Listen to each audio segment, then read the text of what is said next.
대통령을 보호하기 위한 하늘의 울타리 비행금지구역이 침범되었습니다. 경호작전의 실패입니다. 국가 안보의 위협적인 상황마저 정쟁의 꼬투리로 삼고 악의적인 정치 공세만을 위해 범죄를 저지른 북한이 아닌 우리 군을 폄훼하고 왜곡하는 모습이 참으로 개탄스럽습니다. 이 무인기의 대비에 문제가 있다면 그것은 대부분의 책임이 문재인 정권에서 소홀히 한 것에 있다고 할 수밖에 없습니다. 윤석열 대통령과 집권 여당이 불리할 때마다 정가의 보도처럼 꺼내든 음모론과 남탓하기는 정말 이제 지긋지긋합니다. 조금 더 과감한 정책, 일종의 원금 부분에 대해서도 일정 부분 탕감할 수 있는 부분은 없나. 본인의 개인 의견일 뿐 정부의 정책과는 무관하고 오히려 윤석열 정부의 관련 정책 기조와는 상당한 차이가 있다는 것을 말씀드리겠습니다.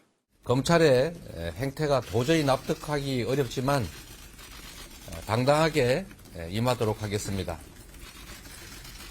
조사의 일시 방식 등에 대해서는 변호인을 통해서 협의해서 결정하도록 하겠습니다.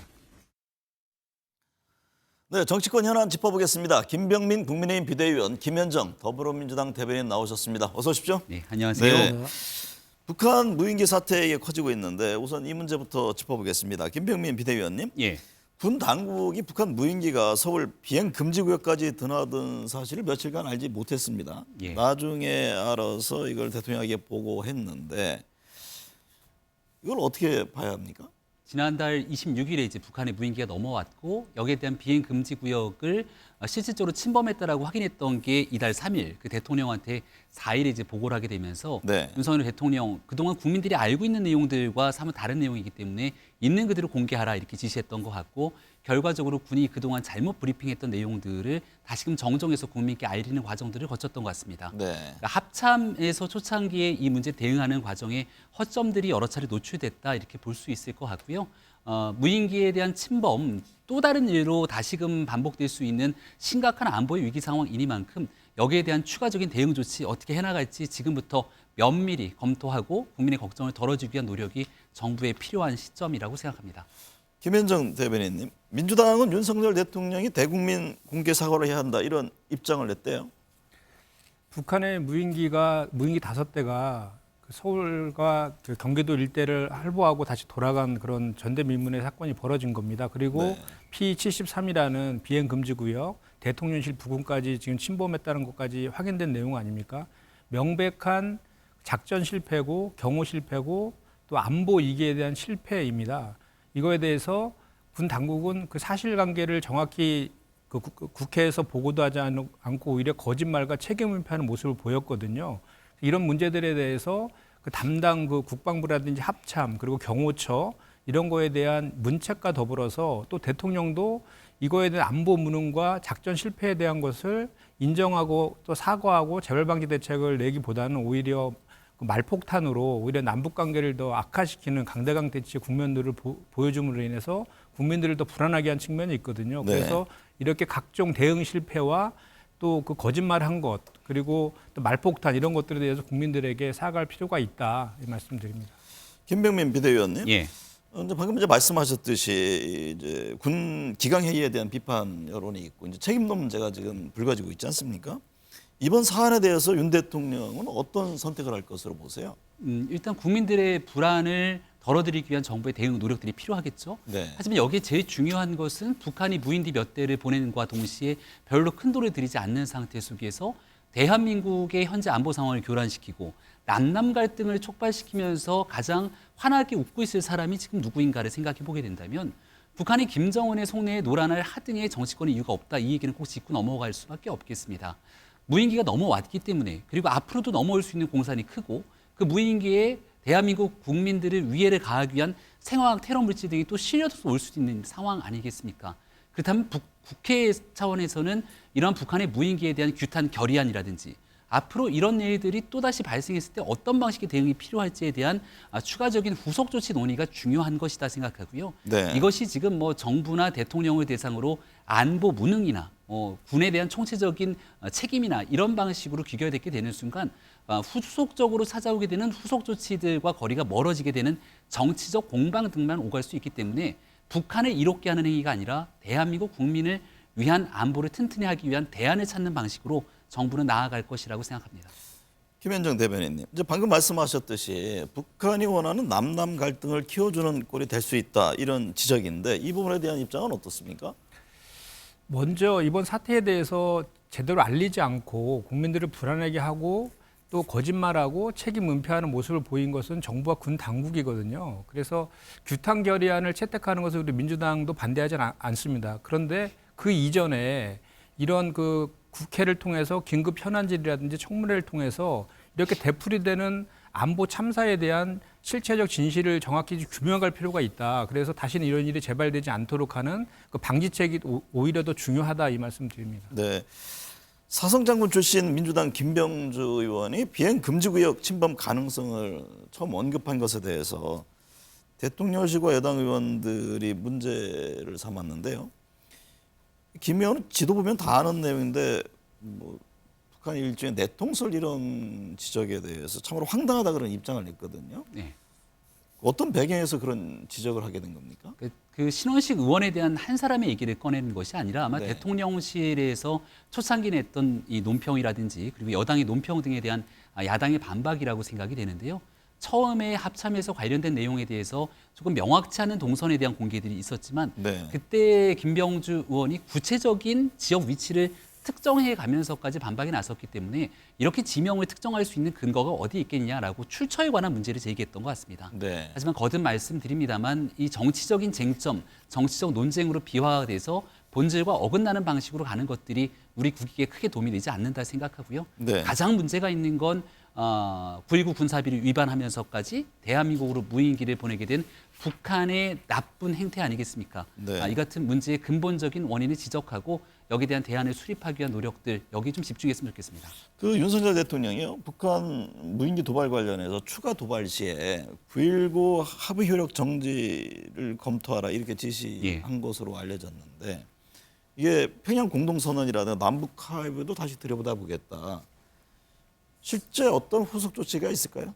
효력 정지라고 하는 측면에 좀 초점을 맞춰보면 좋겠고요. 네. 사실상 9.19 군사 합의가 사문화된 상태에 이르렀기 때문에 NLL 이남에 대한 탄도미사일 발사 등으로 인한 도발 행위들은 끊임없이 이어지고 있는 것 아니겠습니까? 네. 얼마 전 정진석 위원장과 함께 지난달 말에 백령도에 찾아간 적이 있는데 백령도에 있는 우리의 포부대가 여기 9.19 군사 합의 때문에 훈련을 할 수가 없어서 그 포를 배에 실어서 육지로 와갖고 훈련하게 됩니다. 북한은 9.19 군사 합의를 어기면서 모든 적대행위들을 다 하고 있는데 대한민국은 여기에 손발이 묶여서 우리 안보를 지키기 위한 행동들을 못하게 된다면 이것은 있을 수 없는 일이기 때문에 효력 정지 검토에 관한 얘기가 나온 것이고 그 당시 약속처럼 북한이 육, 해, 공 어디서든지 간에 이 위해를 가하지 않기 위한 9.19 군사합의 정신을 지키게 된다면 네. 여기에 대한 평화에 대한 존중, 대한민국도 함께 당연히 맞춰 나아갈 수 있겠죠. 네. 김현재 대변인은 어떻게 보세요? 지금 정부 대통령 9.19 합의 효력 정지 검토 언급이 나왔고 지금 최근에 북한은 뭐 우리 군 당국을 향해서 쫓기는 개가 더 요란히 짖는 격이다 이런 표현까지 하면서 조롱을 하던데 현 상황에 대한 입장이 어떻습니까?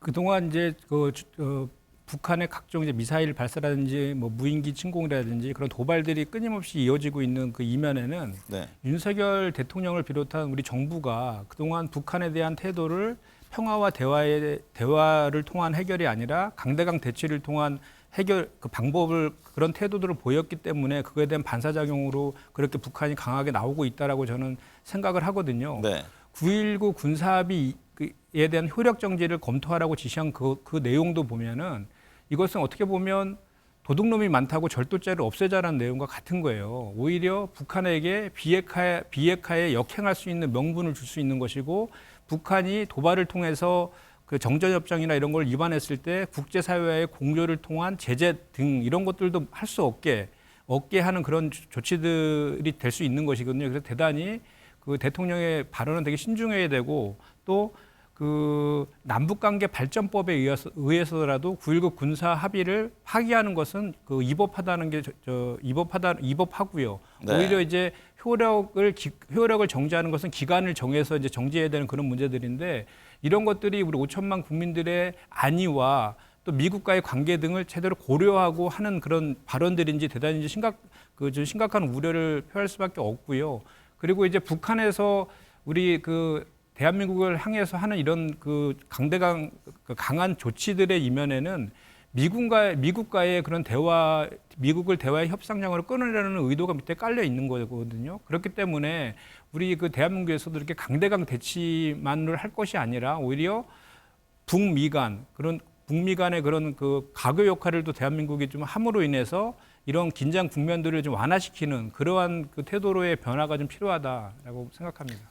북한 이야기 나온 김에요. 김정은 국무위원장이 딸 주애를 데리고 공개 행보를 잇따라 하고 있잖아요. 이에 대한 해석이 분분하던데 이게 세습 의지냐 아니면 단순히 딸을 사랑한 이른바 딸 바보냐. 김병민 비대위원은 어느 쪽에 무게를 두고 있습니까? 딸 바보는 맞는 것 같습니다. 네. 왜냐하면 과거에 데니스 로드먼이 북한에 갔을 때 그때 좀 베일에 쌓여져 있을 때도 주애라는 이름이 그때 처음 언급됐던 것처럼 본인이 좋아하는 농구 선수한테 소개할 정도의 딸 바보는 맞는 것 같은데 네. 이게 이제 세습에 관한 측면으로까지 이어지려고 지금 돌아다니고 있는 모습이냐라고 하는 데에 대해서는 조금 더 지켜볼 필요가 있다. 네. 왜냐하면 우상화 작업들이 진행되고 있는 모습들이 나타날 때 그 뒤로 세습에 대한 과정 속에서 후계자로 낙점된 것 아니냐 이렇게 볼 수 있을 텐데요. 근데 지금 어린 초등학교 여학생인 김주애가 저렇게 ICBM 발사장 등이 함께 나오는 것들을 보게 되면 본인의 건강 상태나 아니면 현재에 대한 위협 등 상당한 부분 속에서 이렇게까지 공개해야만 하는 모종의 이유가 있는 것 아닌가라고 네. 하는 생각도 들기 때문에 여전히 김정은 정권에 대한 불안정한 측면에 대한 또 다른 단면들로 비춰지는 면도 있다고 생각합니다. 김현정 대변인 생각은 어떻습니까? 김정은 위원장이 주애만 데리고 다니는 이유.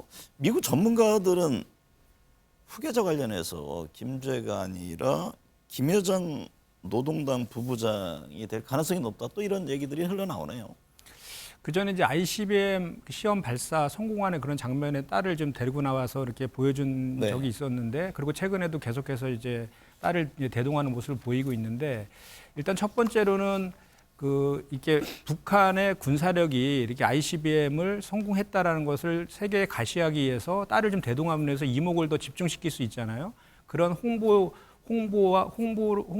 극대화시키려는 전략일 수도 있고, 또 세습 의지를 강하게 보여주는 측면도 같이 있는 것 같습니다. 그리고 김여정과 같은 경우에는 지금 미국의 언론에서 그런 언론 기사들이 좀 나오고 있는데, 지금 현재 그 김정은의 그 체제는 공고하다는 게 이제 우리 한국과 그 미국의 이제 전문가들의 판단인데, 세습 체제가 공고함에도 불구하고 김정은이 이제 건강 이상설이 좀 있지 않습니까? 그래서 네. 뭐 갑자기 사망한다든지 그럴 때에는 그 김여정 부부장이 후계자로 거론될 수 있다라는 게 이제 미국 쪽의 일부의 이제 의견들이 이렇게 있는 것 같은데요. 그렇게 갑자기 사망하지 않고 그렇게 됐을 경우에는 김여정보다는 그 첫째 아들도 지금 있는데 지금 보호하고 있는 그런 상황 아닙니까? 첫째 아들 또는 그 첫째 아들로 이렇게 세습될 가능성이 오히려 더 높다라고 생각합니다. 네. 국민의힘 전당대회 얘기해보죠. 네. 김병민 비대위원님, 대진표가 좀 정리되는 분위기인데 지금 김기현 의원이 장재현 의원과 손잡고 일찌감치 이른바 이제 김장연대를 주창을 했고, 안철수, 윤상현, 조경태 의원이 출사표를 던졌고, 권성동 의원은 불출마 선언을 했습니다. 차기 당대표 여론조사 당시 1위인 나경원 저출산 고령사회위원회 부위원장이 과연 어떤 선택을 할지 관심인데 어떤 전망이세요? 네, 아마 뭐 오늘까지도 고심이 좀 깊지 않을까 싶은데요. 네. 일단은 본인이 갖고 있는 직책 자체가 저출산 고령사위원회 부위원장, 위원장은 대한민국의 대통령입니다. 그러니까 이게 당직이 아니라 정부의 핵심 요직을 맡고 있기 때문에 네. 이 정책적인 측면에서도 또 정부의 성공을 바라고 있는 측면에서도 본인 스스로의 정치 행보를 본인 혼자 결단하기 어려운 측면들이 있게 되겠죠.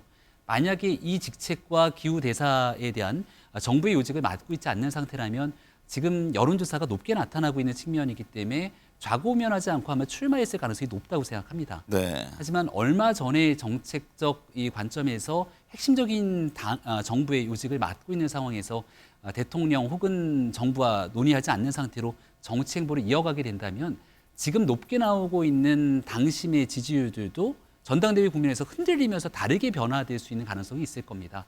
그래서 지금 하지만 이렇게 또 지지율이 높은 상황인데 무턱대고 현재 정부가 원하지 않는다는 측면으로 안 나오게 된다면 그렇죠. 본인의 정치 행보에 미치게 되는 추가적인 영향에 대해서도 고민하지 않을 수가 없을 거여서 어떤 방식으로든지 간에 나경원 전 원내대표도 당의 주요한 정치적 자원이고 네. 정부의 성공, 승리, 또 전당대회 흥행 이런 측면에서 잘 좀 정리될 수 있도록 하기 위한 모종의 역할들이 지금은 뭐 이곳저곳에서 함께 필요한 상황이 아닌가 생각합니다. 김 대변인님, 상대당 이야기이긴 하지만 나경원 부위원장의 고심 이유, 이 바로 윤심 때문일까요? 그건 친윤계 대표주자로 김기현 의원이 낙점됐다 이런 소문이 뭐 여의도에 많이 있었잖아요. 권성동 의원의 불출마가 이를 확인시켜준 것 아니냐 이런 분석도 나오던데요. 그런 측면이 있는 것 같습니다. 네. 말씀하신 것처럼 윤심은 지금 김기현 의원에게 있는 것 같습니다. 제 생각으로는 권성동 의원이 이제 불출마 선언하는 것도 그렇고, 그리고 이제 그 김기현 의원을 관저에 불러서 만찬을 2차례 걸쳐서 했지 않습니까? 그리고 이제 나경원 전 의원과 안철수 의원도 이제 관저에서 이제 만나기로 이렇게 예정이 되어 있는데 아마도 그 만남에서 뭐 이렇게 사퇴를 하지 말아라고 직접적으로 얘기는 하지 않겠지만 네. 은연중에 본인의 의중을 좀 드러내지 않을까 이런 예상을 해보고요. 그럼에도 불구하고 나경원 전 의원은 저는 출마할 거라고 생각합니다. 네. 왜냐하면 그분을 제가 그동안 이렇게 지켜보면은 그동안 원내대표하고 또 지난번 당대표 선거에서도 그 당내 당원들 투표에서는 이기지 않았습니까? 2등은 했지만 그런 축적된 자산들이 대단히 많거든요. 그리고 지금 압도적으로 30% 이상의 1등을 달리고 있기 때문에 나경원 전 의원은 정치인이거든요. 정치인은 정치적인 영역에서 이렇게 좋은 기회가 왔는데 그것을 하지 않는 것은 오히려 더 그것이 이상하다 이렇게 생각합니다. 근데 이례적으로요, 나경원 부위원장이 발표한 저출산 대책을 대통령실에 나서서 공개 반박하는 일이 있었잖아요. 예. 이게 대통령 사실 직속기구인데 이 모양새가 좀 어색하지 않나요? 예, 그러니까 정치적으로 좀 해석될 수 있는 여지들이 있어서 대통령실에서는 그 바로잡기 나섰다 이렇게 볼 수 있는데요. 네. 저도 아이가 3명이기 때문에 나경원 전 원내대표가 대출 탕감 4천만 원 정도에 대한 얘기를 하니까 기사의 눈길이 확 가더라고요. 그렇죠. 일반 국민들 입장에서도 정부의 요직을 맡고 있는 인사의 얘기이기 때문에 이런 방식으로 하는 것 아니야라고 생각할 수 있는 여지가 있는데 정부 입장에서는 그런 기대감을 줬다가 실질적인 정치의 후속 조치가 이어지지 않게 되면 괜한 신뢰성만 떨어지게 되는 것 아닙니까? 네. 게다가 지금 전당대회 출마를 검토하고 있는 나경원 전 원내대표 입장에서 나오는 메시지는 현실 정책에 대한 실현보다는 정치적으로 더 많은 관심을 집중하게 되는 정치적 언어를 쓸 수밖에 없는 상황에 놓여져 있기 때문에 둘 중에 하나에 대한 선택이 필요하지 않겠는가라고 하는 현재 대통령실의 의지들도 애둘러서 표현된 것이 아닌가 이런 해석들이 이어지고 있고요. 중요한 것은 정책적 안정성을 이어가야 되는데 그 정책적 안정성에 방점을 둘 것인지 아니면 본인이 정치 승부수를 한번 걸 것인지에 대한 선택적 기로가 지금 이제 요 며칠 사이에 필요한 것이 아닌가 생각합니다. 내일 김기현 의원 캠프 연다는 소식이 있고요. 네. 그 안철수 의원은 이번 주 출마 선언을 한다고 하는데 안철수 의원이 김장김치는 3월 되면 쉰다 이런 발언을 했습니다. 네. 어떻게 보세요? 3월 되면 진짜 쉴까요? 3월 8일이 전당대회고요. 네. 그날 과반이 안 나오게 되면 결선 투표까지 가게 되죠. 과연 어느 후보가 폭발력이 가게 될지는 아무도 모르는 상황인데요. 모바일로 투표를 진행하고 있는 과정이다 보니까 조직력에서 아무래도 지금 강력한 힘이 쏠리고 있다고 분석되는 김기현 후보가 어떤 득표력을 보일지가 상당히 궁금하고 네. 지금 거기에 견제구를 던지고 있는 안철수 의원 입장에서는 당내 지분이나 당내 조직이 전혀 없지만 또 여론조사는 적정 수준이 나오게 되거든요. 네. 총선 승리를 위해서 본인이 이제 어떤 방식의 기여를 할지에 대한 설명이 필요할 텐데 이게 다른 사람에 대해서 끌어내리기 방식의 네거티브 선거전은 국민과 당원들께서 크게 좋아하시지는 않을 것 같다는 말씀도 함께 드립니다. 최고위원들 후보도 온통 윤심에 집중하고 있는데요. 내 런닝메이트는 윤석열 대통령이다고 말하는 횟수가 늘어나고 있는데 이 와중에 윤상현 의원은 그런 얘기를 했습니다. 윤심 파리 없이 자생력으로 승부할 것, 수도권 필승으로 총선 승리하겠다.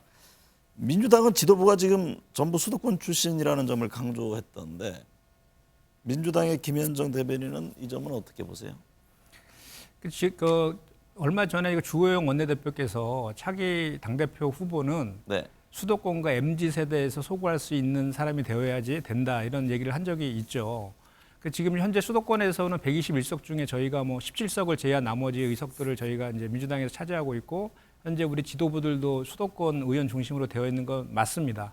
그런데 지금 현재 그 윤석열 대통령의 그 의중이 작용했다고 한 후보 김기현 후보가 그러면 거기에 맞는 후보인지에 대해서는 한번 좀 살펴볼 필요가 있는 것 같아요. 그분은 네. 지역구도 영남이고 또 영남에 어쨌든 간에 지금 당원 투표 100%로 바꿨지만 수도권의 그 당원들의 비중이 많이 높아졌다고는 하지만 여전히 TK와 또 그리고 50대 이상의 그 고령층에서의 당원들이 상당히 많이 차지하고 있는 그런 측면을 봤을 때 그런 수도권의 승리 그리고 민주당 같은 경우는 수도권에서 많이 나오는 이유는 의석수가 많기 때문에 이렇게 나온 것인데 네. 결국은 그렇게 민주당처럼 되려면 총선에서 수도권에서 그 국민의힘이 그 선전을 해야 된다는 그런 전제가 깔려 있는 것인데 그렇게 만들어가는 그런 후보로서는 그 김기현 의원이 적합하지 않다라고 판단하는 것 같고요. 그런 후보는 또 거꾸로 반대로 얘기하면 당원 100%로 룰을 바꿨는데도 불구하고 현재 1위를 달리고 있는 나경원 후보에 대해서 그 많은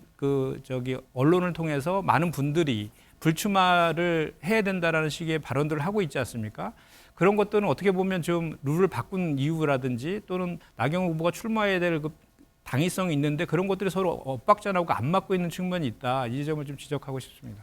더불어민주당으로 가보죠. 이재명 대표 10일 오전 모레죠. 검찰 출석 입장을 냈는데 당당하게 임하겠다는 입장입니다. 무혐의 입증에 자신감이 있다는 의미인가요? 네, 그렇습니다. 이 사건은 사실 2018년 그 도지사 선거 출마하기 전에 그 당시에 야당에 의해서 이렇게 제기돼서 수사가 시작된 것이거든요. 그래서 지난 3년 동안에 이제 수사를 했다가 경찰에서 무혐의로 불송치한 그런 사건들을 정권이 바뀌면 다시 재수사하는 그런 것인데 내용을 살펴보면 그 시민 구단인 성남 FC에 대해서 광고를 주고 광고비를 유치한 것과 그리고 얘기되고 있는 두산 그룹에 대해서 용도 변경을 해주고 그 기업을 유치한 것, 이 각각에 대해서는 불법이 아니다라고 확인이 되고 있거든요. 그런데 네. 이 두 가지를 교모하게 섞어서 이게 불법이다, 제3자 뇌물이다라는 프레임으로 지금 가고 있기 때문에 저희 민주당 입장에서는 이게 그전에도 이것이 0.73%로 그 1,600만 표를 득표한 유력한 차기 대선 후보에 대한 정적 제거 그리고 표적 수사 야당 탄압이라는 시각으로 저희가 규정하고 보고 있기 때문에 그리고 내용적인 측면에서도 이미 경찰 수사하는 과정에서 이재명 대표께서 다 소명한 내용들이기 때문에 네. 혐의가 없다라는 것에 대한 자신감은 저희 갖고 있고요. 그리고 이런 것들에 대해서 그 윤석열 그 검찰에서도 이렇게 선택적인 수사 그리고 선택적인 법치를 하면 안 된다. 이제 주로 이런 논리를 얘기하거든요. 전 정부에서 수사가 미진했기 때문에 다시 수사하는 것이다라고 얘기하고 있지만 네. 그렇다라고 하면 그런 논리는 김건희 여사의 그 도이치모터스 주가 조작 사건도 전 정부에서 수사를 했음에도 불구하고 지금 그 공판 과정에서 검사의 입을 통해서 그 주가 조작과 연계된 정황들이 드러나고 있음에도 불구하고 소환 조사도 하지 않거든요. 이렇게 불공정한 선택적인 수사 법치들에 대해서 국민들의 비판이 상당히 있다. 이 점도 지적할 수밖에 없습니다. 민주당은 이재명 대표 검찰 수사에 대해서 정치 탄압이다 이런 입장인데요. 국민의힘은 이 대표 검찰 수사를 어떤 시각으로 보고 있습니까? 시종일관 이재명 대표가 할 수 있는 건 정치 탄압 프레임 안에 가두는 것밖에는 답이 없는 것 아닌가 이런 생각을 갖고 있습니다. 조금 전에 성남FC 얘기했을 때 정권이 바뀌고 나서 수사가 다시 들어간 것처럼 말씀 주셨는데요. 사실을 명확하게 짚자면 문재인 정부 말기 때 수사가 다시 들어가게 된 겁니다. 경찰에서 수사를 지지부진 끌고 있다가 무혐의로 정리해서 검찰이 넘기고 난 다음 다시금 문제가 있는 것으로 들여다보기 위해서 갔던 게 이 정부, 문재인 정부 말기에 시작이 됐던 내용들이고요. 이미 이재명 대표에 관련되어 있는 많은 혐의들은 윤석열 대통령 정부 들어서 문제를 제기한 것이 아니라 지난날 대통령 선거 당시 민주당 경선 때부터 나왔던 일들이 하나둘씩 순차적으로 진행이 되고 있는 것이죠. 네. 지금 윤미향 의원에 관한 것만 하더라도 이게 2020년에 있었던 문제가 되는데 그게 벌써 국회의원 임기가 거의 다 끝나감에도 불구하고 아직 1심 재판도 안 나옵니다. 이제 막 결심 공판이 나와서 5년 구형이 돼서 문제가 커지고 있는 상황인데요. 이재명 대표에 관련된 혐의도 성남FC부터 굉장히 많은 일들이 있기 때문에 이게 만약 재판을 가게 된다면 또 상당한 시간이 걸릴 거거든요. 네. 그럼 최종적인 시간으로 1심 재판이 나올 때까지 쓸 수 있는 유일한 카드는 이건 다 윤석열 정부의 검찰에서 정치 탄압, 정치 보복으로 갔던 수사기 때문에 재판 결과 지켜봐야 된다는 이런 정치 프레임으로 관련된 네. 혐의를 부인하려고 하는 의도가 있는 것 아닌가 이렇게 생각하고 있습니다. 김 대변인, 박지원 전 의원은 지금은 이재명 대표를 중심으로 싸워야 할 때다라고 강조했던데요. 일각에서는 이게 개인 사건이니 당과 분리해야 한다 이런 얘기도 나오고 있다고 하네요. 일단 이재명 대표랑 당과에 이렇게 분리하는 것은 끊임없이 이제 여당 측에서 우리 민주당 내부를 분열시키기 위한 전략으로 계속해서 사용하는 것이고요. 네. 저희 당내에서 일부의 이제 소수파 의원들 일부가 그렇게 이제 주장을 하고 있는데 저는 그렇습니다. 이 차기 총선에서 당이 승리하려면 이재명 대표 중심으로 그 대선에서 그렇게 1,600만 표 이상을 득표한 그런 당대표를 중심으로 총선을 치러야 저희가 승리할 수 있지. 만약에 당대표가 없는 상황에서 어떤 유력한 대안도 없는 상황에서 총선을 치르면 오히려 그 총선이 필패다라고 저는 생각을 하고요. 네. 그리고 당내의 이기 상황을 이렇게 자기 정치적인 그 주장의 기회로 삼는 그런 정치들은 사실 저는 지양돼야 된다고 생각합니다. 네. 김병민 비대위원이 보기에 예. 이른바 민주당 내 비명계 목소리가 향후 더 커질 가능성이 있습니까? 저는 충분히 있다고 봅니다. 지금 얼마 전에 나왔던 뉴스를 보면 김만배 씨한테 돈 받은 언론인들에 대한 얘기가 나오면서 국민들이 경악할 일들이 벌어지고 있지 않습니까? 네. 수사가 더 진척되면서 지금까지 나왔던 것보다 훨씬 더 핵심적인 물증이 나오게 되거나 아니면 김만배 씨가 지금까지 입장과 바꿔서 또다시 다른 방식으로 입을 열기 시작하거나 여전히 남아있는 개연성들이 상당히 있는 상태에서 이게 이제 이재명 대표의 개인 문제를 넘어서 민주당 전체로 치환되게 될 경우 다음 총선을 어떻게 치를 것이냐라고 하는 위기감들이 극대화되게 된다면 네. 민주당 내에서도 이재명 대표와 당을 분리해야 된다는 그런 목소리 지금보다 시간이 흐름과 함께 더 많이 커질 수밖에 없을 거라고 전망하고 네. 있습니다. 네. 네, 오늘 두 분 말씀 감사합니다. 네.